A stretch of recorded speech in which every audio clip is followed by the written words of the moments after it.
প্রতিটি মা বাবার স্বপ্ন থাকে তার ছেলে মেয়ে বড় হয়ে ডাক্তার উকিল হয়ে সম্মানজনক জীবনযাপন করবে। তাদের দেখা সেই স্বপ্ন যখন ভেঙে যায় তারা রাগে অভিমানে সন্তানের সাথে কথা বলাই বন্ধ করে দেয়। এরপরও যদি জানতে পারে তাদের সেই সন্তান জুয়া আর চুরি করে বেড়ায়, তাদের দুঃখের আর শেষ থাকে না। রাগে অভিমানে সন্তানের দিকে আর তাকাতেই চায় না। তেমনই একটি মুভি দেখবো আজকের এই ভিডিওতে। Hi, this is Irina and you are watching Irina's world. আর আজকের মুভি রবি হুড। মুভির শুরুতেই দেখি আমাদের গল্পের নায়ক জ্যাকি ও তার বন্ধু বান্টি দুজনে মিলে একটি সিন্ধুকে তালা ভেঙে টাকা চুরি করে হাসপাতাল থেকে। তালা খোলার সময় জ্যাকি ঘোড়া রেসিং এ কি হচ্ছে তা শুনছে। বান্টি তালা খুললে তারা টাকা নিয়ে হসপিটাল থেকে ডাক্তারের ইউনিফর্ম পরে বের হবার সময় সিকিউরিটিরা তাড়া করে। এর জন্য দুজনে দুই দিকে পালানোর চেষ্টা করতে থাকে আর তাদের গুরু গাড়িতে বসে তাদের জন্য অপেক্ষা করছিল। এর মধ্যে হসপিটালে এক নতুন শিশুর জন্ম হয়। তখন ইন্সপেক্টর রকি ডক্টরের ইউনিফর্ম পরে বাচ্চাটা নিয়ে তার মায়ের সাথে কথা বলতে যায়। এই বাচ্চাটার মা ছিল রকির প্রেমিকা, তাই রকি মনে করে বাচ্চাটা তারই, তাই বাচ্চার মায়ের সাথে কথা বলতে যায়।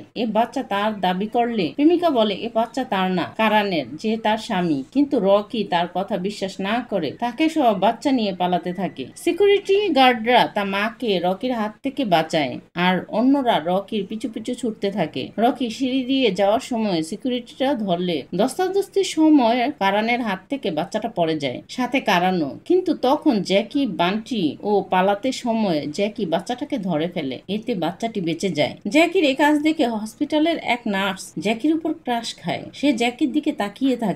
জ্যাকি ও বান্টি এ কাজের জন্য বাহবা পেয়ে সেখান থেকে গাড়িতে ফিরে আসে, যেখানে আগে থেকে অপেক্ষা করছিল তাদের গুরু। তারা এসে চুরির টাকা তিনজনে ভাগাভাগি করে নেয়। জ্যাকি তার ভাগের টাকা দিয়ে জুয়া খেলা শুরু করে আর বান্টি তার টাকা ধনীর মেয়েকে পটানোর জন্য শপিং করে দেয়, যাতে ধনীর মেয়েকে বিয়ে করে আয়সে জীবন কাটাতে পারে। আর তাদের গুরু তার টাকা দিয়ে ইলিগাল ব্যবসা করতে থাকে। তারা দুজনেই আবারও চুরি করার জন্য সিন্ধুক কিভাবে ভাঙবে তার শিক্ষা নিচ্ছে গুরুর কাছে। আর সে অনুযায়ী তারা দুজনেই চুরির কাজ চালিয়ে যায়। জ্যাকি এত বেশি জুয়া খেলে যে ঋণ নেওয়া শুরু করে। ঋণের টাকা দিতে না পারলে লোকজন ধরে তাকে মারা শুরু করে। আর বান্টি মেয়েটিকে দামি হোটেলে নিয়ে খাওয়ায় ও নেকলেস গিফট করে। তার এই কাণ্ড তার ওয়াইফ রিয়া দেখে খুবই মনে কষ্ট পায়। বান্টি রিয়াকে দেখে বাহিরে এসে রিয়ার সাথে কথা বলে। বান্টি রিয়ার কাছ থেকে ডিভোর্স চায়, কিন্তু রিয়া জানায় সে প্রেগনেন্ট। জ্যাকির বাড়িতে পানাদাররা এসে দরজা বন্ধ করে রং করা শুরু করে। এর মধ্যে জ্যাকি এসে তাদের উত্তম মধ্যম দেয়, তারপর ঘরে ঢুকে সবাইকে গিফট দেয়। কিন্তু জ্যাকির বাবা জ্যাকির উপর রাগারাগি করতে করতে বলে আর যাতে বাড়িতে না আসে, তাই সে বাড়ি থেকে বেরিয়ে যায়। এরপরে দেখি গুরু আর তার স্ত্রী হেলেন বাড়িতে আসলে দেখে তাদের ঘরে চুরি হয়েছে। সিন্ধুকে যা টাকা ছিল কেউ চুরি করে নিয়ে গেছে।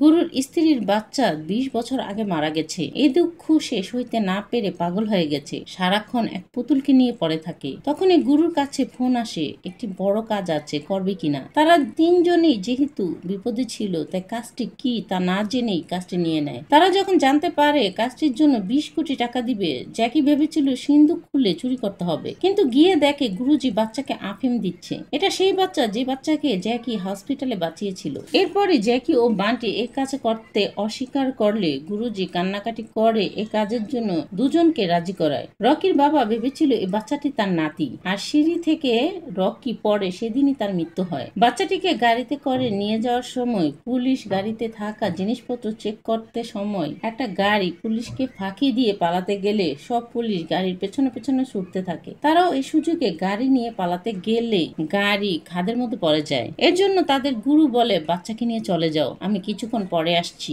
বাচ্চাকে নিয়ে বাসায় আসার পর বাচ্চাটি কান্না করতে থাকে। এই বাচ্চাটির নাম বাবলু। বাবলুর কান্না শুনে হেলেন চলে আসে। বান্টি আর জ্যাকি কোনো রকমে বুঝিয়ে হেলেনকে ঘরে পাঠিয়ে দেয়। এরপরই গুরু থানা থেকে ফোন করে বলে বাচ্চা মানে বাবলুকে 1 সপ্তাহ রাখতে হবে। ওরা তো ভীষণ চিন্তার মধ্যে পড়ে যায়। এর জন্য শপিং মল থেকে বাবলুর জন্য প্রয়োজনীয় জিনিসপত্র কিনে নেয়, কিন্তু কাউন্টারে থাকা মহিলা বাবলুর বয়স অনুযায়ী সবকিছু ঠিক করে দেয়। এর মধ্যে শপিং মলে যে নার্সটিকে জ্যাকি পছন্দ করত, সে বাচ্চা কিভাবে লালন পালন করতে হবে তার জন্য ট্রেনিং দিচ্ছিল। এই নার্সের নাম টিনা। এখানে টিনা বান্টি আর জ্যাকিকে বাবলুকে কিভাবে লালন পালন করতে হবে শিখিয়ে দেয়, আর এই সুযোগে তাদের মধ্যে ভালোবাসার সম্পর্ক তৈরি হয়। এরপরে সেটি লোকেরা আসে তাদের দুজনকে লোকজনকে ধরে নিতে। সেটি লোকজনকে দেখে বান্টি বাবলুকে টিনার কোলে দিয়ে সেটি লোকদের সাথে মারামারি করতে থাকে। এর মধ্যে রিয়া যায় বান্টির বাড়িতে তাদের বাচ্চার ব্যাপারে কথা বলতে। সেখানে গিয়ে দেখে টিনা বাবলুকে দেখাশোনা করছে। এর মধ্যেই বান্টি আর জ্যাকিকে খুঁজতে আসে সেটি লোকজন। জ্যাকিকে খুঁজতে আসে পাওনাদাররা আর বান্টিকে খুঁজতে আসে রিয়া। ইন্সপেক্টর রকি আসে বাড়ি তল্লাশি করতে। সবাইকে দেখে বান্টি বাবলুকে ছাদে দোলনা বানিয়ে ঝুলাতে থাকে। এক পর্যায়ে সবার কাছে ধরা পড়ে যায়। জ্যাকিকে ইন্সপেক্টর রকি যখন থানায় নিয়ে যেতে চায়, জ্যাকি পাইপ দিয়ে বেরিয়ে যায়। কিন্তু জ্যাকি ও বান্টির পিছু পিছু করতে থাকে সেটি লোকেরা গুরুকে উঠিয়ে নিয়ে যায়। সেটি গুরুকে বলে বাচ্চাটাকে এনে দিতে পারলে তাকে 30 কোটি নগদে দিবে। জ্যাকি নিজের বাড়িতে গেলে দেখে তার বোনেরা তার ঋণের টাকা শোধ করে দিয়েছে। জ্যাকির বাবা জ্যাকিকে দেখে মুখ ঘুরিয়ে রাখে, কোনো কথাই বলে না। জ্যাকি আর বান্টি বাচ্চাকে তার দাদার কাছে আনতে ফোন করে গুরু। তাই দুজনে বাবলুকে নিয়ে সেটি লোকের কাছে দিয়ে দেয়। বিনিময়ে 25 কোটি নিয়ে নেয়। সেটি এই বাচ্চাটি তার ছেলের কিনা তা পরীক্ষা করার জন্য রক্ত নিয়ে চেক করার জন্য পাঠিয়ে দেয়। আর জ্যাকি ও বান্টির বাচ্চার সাথে কাটানো মুহূর্তগুলোর কথা মনে পড়তে থাকে। তাই তারা দুজনে বাবলুকে আনার জন্য সেটি লোকদের সাথে মারামারি করতে থাকে।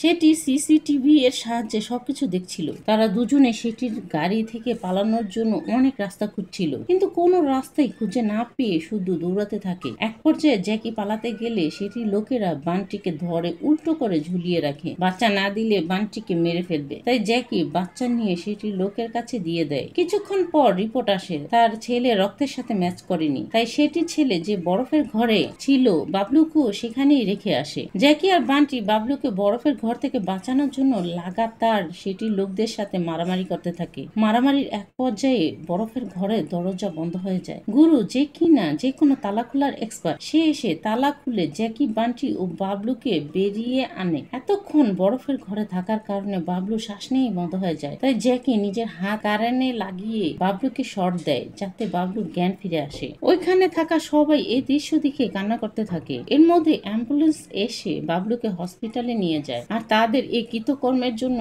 পুলিশ তাদেরকে জেলে নিয়ে যায়। জেলে যাওয়ার পর গুরুজি, বান্টি ও জ্যাকি বুঝতে পারে টাকাই সবকিছু না। স্ত্রী, প্রেমিকা ও বাবা তাদেরকে যে কত ভালোবাসতো তা জেলে গিয়েই বুঝতে পারে। এরপরে দেখি জেলে থেকে তারা অভিনয় করেছে। মৃত্যুর শেষ মুহূর্তে মনের কি অনুভূতি হয়, সবাই তাদের অভিনয় দেখে খুশি হয়। এরপরে দেখি তাদের এই অভিনয় জ্যাকির বাবা, বান্টির স্ত্রী রিতা ও গুরুর স্ত্রী হেলেনও দেখছে। টিনা জ্যাকির বাবার দেখাশোনা করছে আর রিতা তার পেটে থাকা বাচ্চাকে নিয়ে ব্যস্ত। এরপর বাবলুর বাবা মা আসে বাবলুকে নিয়ে দেখা করতে। তারা সবার শাস্তি কম করে দিয়েছে আর সাথে সবার জন্য চাকরিরও ব্যবস্থা করেছে। এতে সবাই আনন্দে আত্মহারা হয়ে যায়। আর এভাবেই এক হ্যাপি এন্ডিং এর মাধ্যমে মুভির গল্পটি শেষ করা হয়। সবশেষে ধন্যবাদ আপনাকে ভিডিওটি শেষ পর্যন্ত দেখার জন্য। আবার দেখা হবে নতুন কোনো মুভির গল্পের সাথে, নতুন কোনো ভিডিওর সাথে। দেখতে থাকুন ইরিনাস ওয়ার্ল্ড আর কমেন্ট করে জানাতে পারেন আপনার মতামত।